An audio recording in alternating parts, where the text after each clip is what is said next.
Stop talking about comic books or I'll kill you. I don't care if the Hulk could defeat the man. Hey there, comic fam.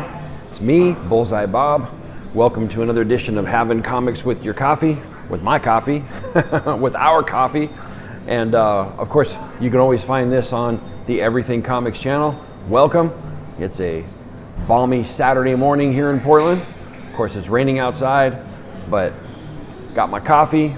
I'm waking up, and just welcome to the show, guys. We got a lot to cover today. So many comics came out this week, and I'm just glad you're tuning in. So, of course, I'm coming to you live and in living color from the Refuge Coffee House, which is down here in Portland, 9217 Southeast Foster Road. You can always find me here on a Saturday morning. If you're here or in town, look up the Refuge. Come on in, have a coffee, and let me know that you're going to be here. I'll come and meet you, and we'll get a coffee together. We'll talk comics. It'll be awesome. This morning, of course, I'm having myself a cold brew with caramel sugar-free sweetener because, of course, I'm still on my diet. As of this morning, guys, I have lost a total of 38 pounds. Woo! So I am well on my way in my weight loss journey. I want to lose a total of 100 pounds, and so I'm almost at my halfway point, and I've gotten there pretty quickly. So I'm pretty happy about that. So I do have a couple of announcements before we get into our comics today. First, told you this in the last couple of weeks. Here in town, Image Comics, they're having their executive officers gather, and they're going to have a signing at I Like Comics in Vancouver. This will be on Tuesday, December 10th, and it'll be from 7 to 10 p.m. Pacific Standard Time. And I got to tell you, there are so many great creators that are going to be there at that comic shop. You have Eric Stevenson, you have Eric Larson, you have Jim Valentino, you have Mark Silvestri, and then of course you got Robert Kirkman, and then the big one, Todd McFarlane. And so I am so looking forward to this. They did make the announcement that it's only one comic per person per signer, so you can't bring a bunch of books. And so I've strategically planned what I'm going to get signed, but I can't wait to be there. If you guys are in town, let me know that you're going to be here. I know there's people coming in from out of town just for this event, and it sure would be nice to meet some people that watch the show. So sorry, I had to adjust my camera there a little bit. But okay, so the other announcement is I do another coffee show. As you know, I partner up with Bueller from Comics with Bueller, and on his coffee show, which is Coffee, Comments, and Coffee, we do a show together. He's been inviting me on, and we've been having some in-depth discussions, and I got to tell you, it's been a lot of fun, folks. If you haven't tuned into that show yet, check us out. It's Monday morning. It drops at 5 a.m. Pacific Standard Time. And we have some amazing discussions. We drink some coffee, and we show off some of the comics we got. But these discussions are just, they're so much fun. Last week we talked about variants. It was a great show. We got so much response from it. Tune in this week. We're going to be talking about which publisher had the best year. We're giving you the end of the year. And this would be a fun time just to kind of talk about what we think about which publisher had the best year this year. And then also, last announcement, next week I'm going to have a guest on my show, folks. That's right. Damien from Sleepy Reader 666. He's going to be coming on, and he's going to review some comics with me. And I'm really happy that he's going to be on. So tune in, folks. It's going to be a fun show. So without further ado, we need to get into our comics. Like I said, there's so much came out this week. I don't know how we're going to cover it all, but I'm going to do my best, all right? So here we go. So the first comic I got this week, or the first one I'm going to show off this week, I haven't been buying this book, but I picked it up because it has Dr. Doom on the cover. I figured any Dr. Doom story I want to read because it's one of my favorite characters. But this week is Marvel's Savage Avengers. That's right, number 8. There you go. You get nice Dr. Doom action on the cover. And this book was written by Gerry Duggan. The artwork was by Patch Zercher. And then the colors are by Java Tartaglia. And so in this book, you start off, you find Dr. Doom basically he finds out that Conan has this amulet, and he kidnaps Conan to Latveria because he wants that amulet. Of course, Conan doesn't like this. So before the fight ensues, Dr. Doom proposes, I got a feast for you. I want to talk to you about this thing. And so he basically sits him down, he starts talking, he wants to barter or bargain for this amulet that Conan has found.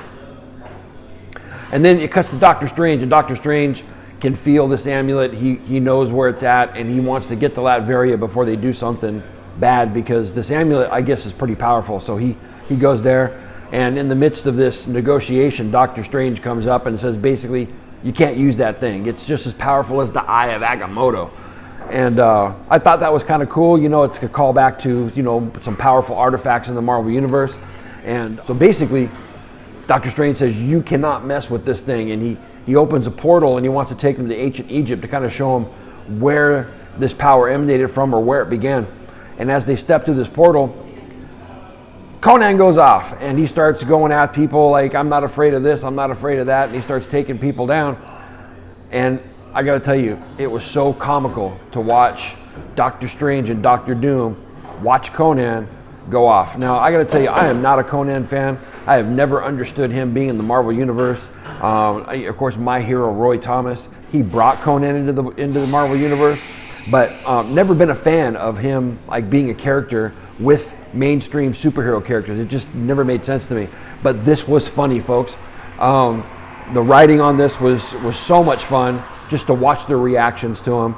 Anyway, bottom line is Doom takes the amulet from Conan because he just doesn't want to wait anymore. Doctor Strange says, wait, don't do that. And as soon as he puts the amulet on, sure enough, Doom was wrong. The amulet was cursed. And this sorcerer, I can't think of his name, he pops out. Dr. Doom's head, boom, pops off. And I'm like, it's like the second time in 2 months Dr. Doom has died. Go figure. Anyway, this sorcerer, Kulan Goth, I guess his name is, he pops out, and I guess he's going to be the main bad for the next book. Anyway, I normally wouldn't pick up this book. Had a lot of fun reading it. Artwork was okay. Wasn't a huge fan of it, but it did the trick. But I have to say, you know, one of the things that I've been surprised with this week is Gerry Duggan. He's got like 3 books this week. The writing was very well done. I give this 2 sticks up. Okay, folks, on to the next one.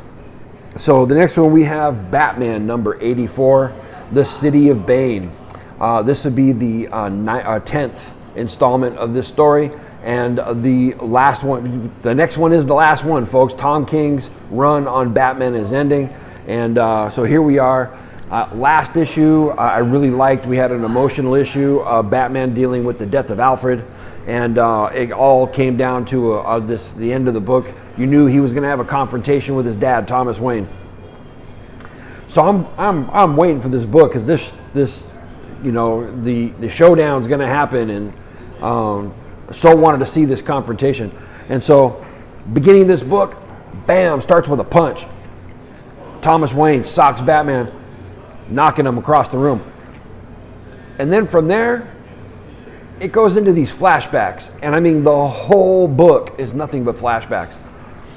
Now, while I appreciated all of the backstory from Flashpoint all the way up until this current punch that shows how Thomas Wayne got to where he's at, shows his motivations on why he's doing the things that he's doing, I really appreciated all that.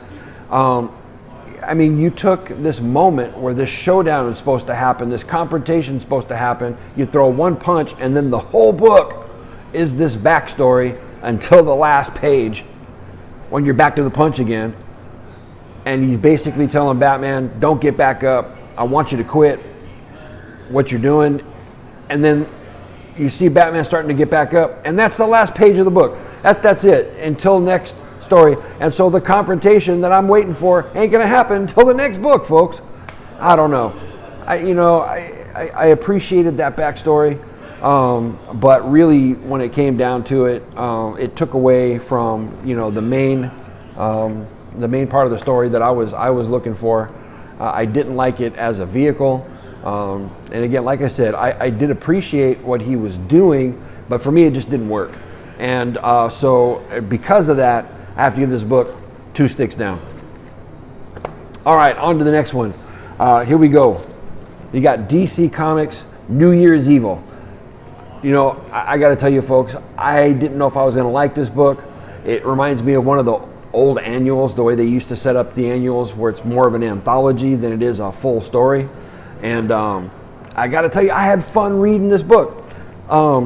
There's, like I said, there's like 10 stories inside of this, all of them based around Christmas or New Year's, and most of them revolving around villains.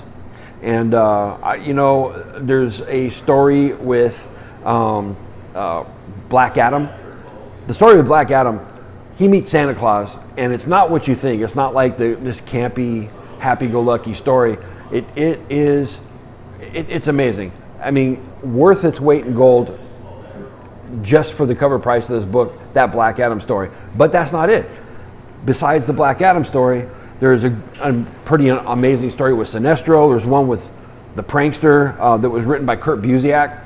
And I even like the Harley Quinn story at the end. So probably about 4 out of the 6 stories were really good, and I would say worth the $10 cover price. I liked it a heck of a lot more than I thought. It really surprised me. And so because of that, and the artwork is good. Not every story has the great artwork, but I tell you what, I really liked this book. I had a lot of fun with it. I'll give this one 2 sticks up. All right, guys, now we're on to an independent, and from Dark Horse, we got The Butcher of Paris. Now, there was a lot of buzz around this book, so I was really excited to get it. This one is written by Stephanie Phillips. The artist is Dean Kotz. And so basically there are 3 different elements of the story. It's based on a true story. It takes place near the end of World War II, which is great. I mean, I love that period. I love stories that take place in that period. And this really has 3 different elements. There's this Nazi Gestapo who is arresting Jewish collaborators that are liberating Jewish people. And they're basically forcing this one particular person to help them stop the transporting of these Jews. And so they're trying to bust up that ring. And then the other element is there's this barbershop where actually that's where the resistance, where they collaborate, they meet at this barbershop, and this is where the Jews go to be able to get some help. They go to this barbershop, and then there's this French detective who gets called into what we find out at the end of the book to be this grisly murder scene. Not just a murder scene, but like a basement that's got like severed body parts, and I mean, like the whole police force is shaken when they go in and see this thing. I was so excited for this book, and you know, all of those elements, you know, they make up good parts of what could be a really good story. None of it connected. A lot of the dialogue was really drab, and it just, nothing through the whole book ever grabbed me. I liked the last page, you know, the artwork with that murder scene. You know, that was kind of like, oh, this might get exciting, but that's kind of where it ends. And so again, none of the writing grabbed me. All 3 of those elements were disconnected, and I really got to the point where I didn't enjoy this book as much as I thought I was going to, and that's unfortunate. So, sorry guys, Butcher of Paris, got to give it 2 thumbs down. All right, then the next book we have is the X-Men #3. Yes. Written by Jonathan Hickman, art by Lanil Francis, and this one was a lot of fun. You know, I didn't know if I was going to pick up this particular X title. Out of all the X titles, there's only 2 that I really like, but I figured I'd pick this one up. Number 1, because of the Alex Ross cover. I think that Alex Ross cover is boss. It's pretty amazing. I always love his art, but I mean, look at that. Anyway, the story takes place it starts in the savage land of Krakoa, and there's you know, you see some mutants there, and one of the portals opens up, and it's opening it up in a weird way, and the mutants that are there are like, you know, what's going on? And these 4 figures step out of the portal, and they're kind of like steampunk looking, all weird. And they realize that these 4 people are not mutants, And so Krakoa is basically being invaded. It's not supposed to happen. It wasn't supposed to be possible. And so they basically said, you guys can't be here. And they fire this green goo at the mutants and take them all down. And then we cut to the meeting of the Quiet Council. This is where our Hellfire kings and queens are all at. And Magneto, everybody's there. And they basically say, hey, Krakoa's been invaded. We need to send a team. So they basically, that part of the story is okay, but there's this dialogue between Emma Frost and Jean Grey. So much fun. Love Hickman's writing in that. Anyway, they send the team, and it's basically Sebastian Shaw, Cyclops, and Emma Frost. They go to find out what the invasion's all about. And so they find the invaders, and basically those invaders are these 4 old ladies. Bueller cracked me up. I was talking to him yesterday. He said it was like the Golden Girls in the X-Men. And I got to agree. It was just like the Golden Girls. So basically that team arrives, and that's when the fun begins.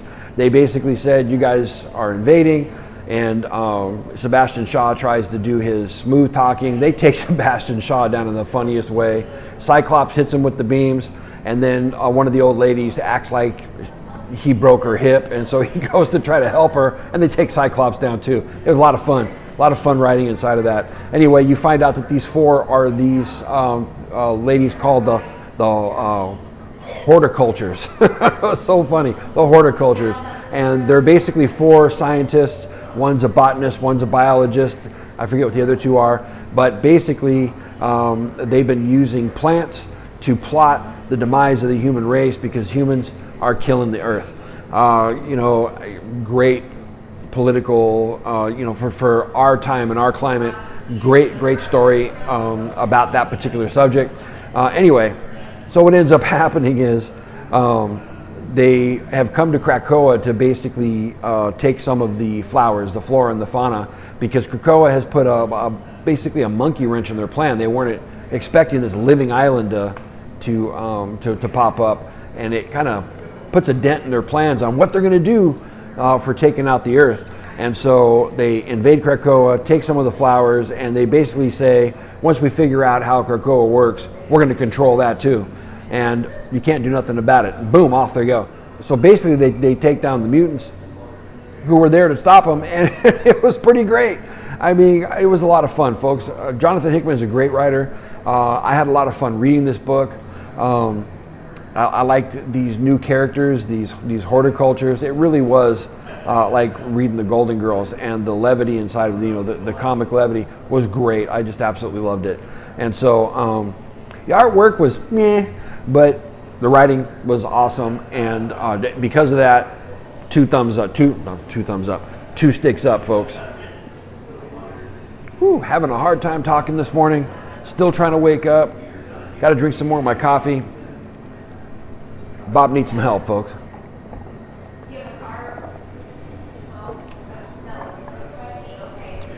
Okay, so now we come to my pick of the week. And normally I wouldn't pick up this book. I usually don't like these type of crossovers. But I thought, what the heck? I picked it up just to see what it was like. I'm talking about the Power Rangers and Teenage Mutant Ninja Turtles #1 by IDW. Like I said, normally I wouldn't pick up this book. And I got to tell you, I had so much fun reading this. The writer was Ryan Perot, never heard of him. And the art was by Simone DeMeo. And I got to tell you, again, this was a huge surprise this week. You start off with the Power Rangers fighting their normal type of creature, outlandish. And one of the things that one of the things that's kind of a theme as they're fighting this creature is that one of their Rangers isn't there, the Green Ranger, Tommy. Nobody's seen him for a while. They take down this creature, everything's cool. Then it cuts to the Teenage Mutant Ninja Turtles. And what are they doing? What they normally do, they're fighting the Foot.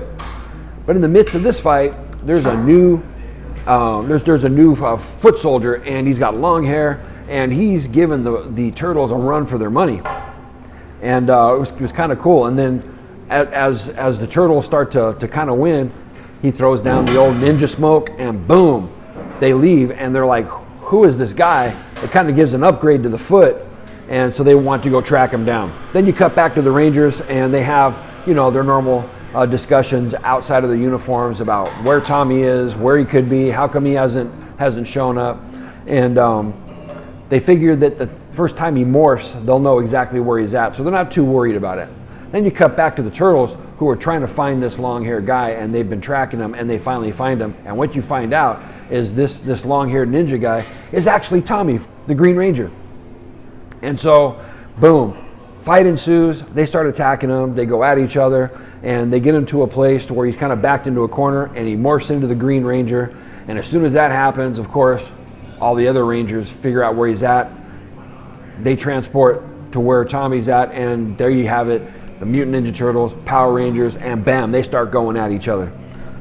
Fun, lots of fun, guys, especially when you find out that you know, that Tommy's part of the Foot. And so anyway, when the fight's happening, Tommy basically lets the Pink Ranger know, I gotta go, and he ducks out while the fight's happening. And last page of the book, you see Shredder looking down. He notices that Tommy's leaving, and that was part of his plan. And he says, now soon, I'll have the Green Ranger in my control. So, of course, this is a plan by Shredder. But I got to tell you, as much as I don't read Teenage Mutant Ninja Turtles anymore. It's just gotten way too kiddish for me. You know, I love Kevin Eastman, but I just haven't read those books in a long time.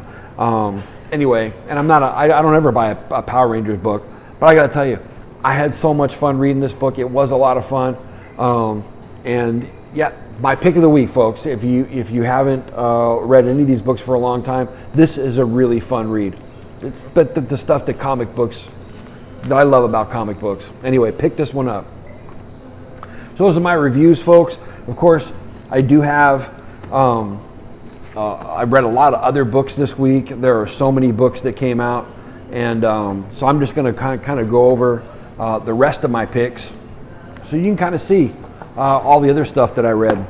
And I'm not going to do full-on reviews of this, but at least you can see. So the first one I got is Marvel, Doctor Doom, Doctor Doom number 3. And so this is written by Christopher Cantwell. We got art by Salvador LaRocca. You know, the art is great. I've been loving this story. I've loved the first 2 issues. This is a lot of fun. We got a showdown with Doctor Doom and Mephisto. You can't beat that. And so I give this one 2 sticks up.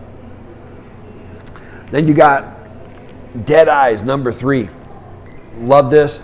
This one's also written by Gerry Duggan. Yeah, same guy that wrote the Savage Avengers book. He's been killing it on this book. This was one I can't wait to see made into a movie. I know it's been optioned. Even if they make it a show, either way, I want to see this. Of course, this is written by Gerry Duggan, art by John McCrae. And you know, the arts is what it is. I'm not super crazy about it, but it really sets the tone for the book. Loving the story. I give this 2 sticks up. Then I got Daredevil number 14. This is written by Chip Zdarsky, art by Michael Giacchino. And you know me, I love Daredevil, but I really have been loving this run. If you're not reading this book, you should be. The story is just great. So that's all I'm going to say about it, folks. 2 sticks up. Then I got Spawn, number 303. And, you know, this is not a normal Spawn book. I mean, it's written by McFarlane, of course. But let's see. The art is by Jason Sean Alexander. Wasn't crazy about it. It had more of a, I don't know, the tone is just different than I'm used to seeing inside of a Spawn book. The story didn't grab me. It's got, you know, the medieval Spawn, which is pretty cool. But I got to give this 2 sticks down, folks. It just wasn't that great. And then we have from Image Comics 20XX. And I got to tell you, this was almost my pick of the week. Had to pick the other one because it was just so much fun. But I love this book. I'm not going to give a full in-depth review on this one. I will say that it's 2 sticks up. It's written by Jonathan Luna, art by Lauren Keeley. And on this book, if you want to hear my full review of it, check out the coffee video on Bueller's channel. Both of us are going to be reviewing this book together, and you can hear our in-depth review. This is one I would definitely pick up, folks. 20XX. It's a black and white comic, but it's so much fun and so well written. Next, we got The Marauders, number 3. This is one of the other books of the X books that I really dig. The other one's Fallen Angels. And this one also written by Gerry Duggan. That's 3 books by Gerry Duggan in 1 week. You talk about which of the companies that by the end of the year here has had the best year. What about the best week? I think Gerry Duggan takes it all down. He's had a phenomenal week this week. All 3 comics are read by him. Great writing. Love the story. This one is also got art by Michelle Bandini, and it's got a little Game of Thrones feel. You got the kings and queens of the Hellfire Club on their own little parts of Krakoa, and it was just fun. I can't wait to see where they go with this book. Of course, inside of here, I'm not going to review it. Anyway, 2 sticks up. So those are the books that I read this week, folks. Again, there were so many comics that came out this week. It was a great week in comics. Next week is going to be even bigger. I don't know how Damien and I are going to get through the books next week, but there are so many good things coming out. I'm going to really have to pick and choose what it is that we review just to keep the show down to a minimum. So, and then, one of the other things that I do on the show is I always bring you something that wasn't from my pull list. And because of the signing that's happening this week over at I Like Comics with the Image executives, I brought a couple of the books that I'm going to get signed. I was trying to pick a good Spawn cover that I'd have Todd McFarlane sign, and I chose Spawn number 96. I just love this cover, and I figured down here in the green would be a great spot to have Todd sign, maybe personalize it for me. So this is the book I'm going to have him sign. And then Robert Kirkman's going to be there, and of course my favorite issue of Walking Dead is issue 19, which is the first appearance of Michonne. And of course, I'm not going to have him sign that. If I was going to have that one signed, I'd get it CGC, but there's no CGC at this. So I got the J. Scott Campbell variant. There it goes. And I'm going to have Robert Kirkman sign this one for me. Looking forward to this event, folks. So many good creators going to be there, and I'm so excited about it. Well, there it is. I'm tired as all get out, but I made it through the show, folks. Can't even talk this morning. Had some great coffee. Loved hanging out with you. Do me a favor. Leave a comment. Let me know what you like about the show. Nobody left any questions this last week, so do me a favor. Leave a question that we can interact with. Something that you want to know about me, you want to know about the show, or ask me a question about comics or specific characters, or just something that allows me to interact with you, and I'll pick one of your questions and I'll read it on the show, and we'll have fun with it. And but do me a favor, hit that like and subscribe button. I hope you're really liking the content. We have a lot of stuff that we're going to be doing going forward. In the meantime, folks, make sure you support your local comic shop. Love you guys. Excelsior. Continue to debate whether Logan's claws could pierce Steve Rogers'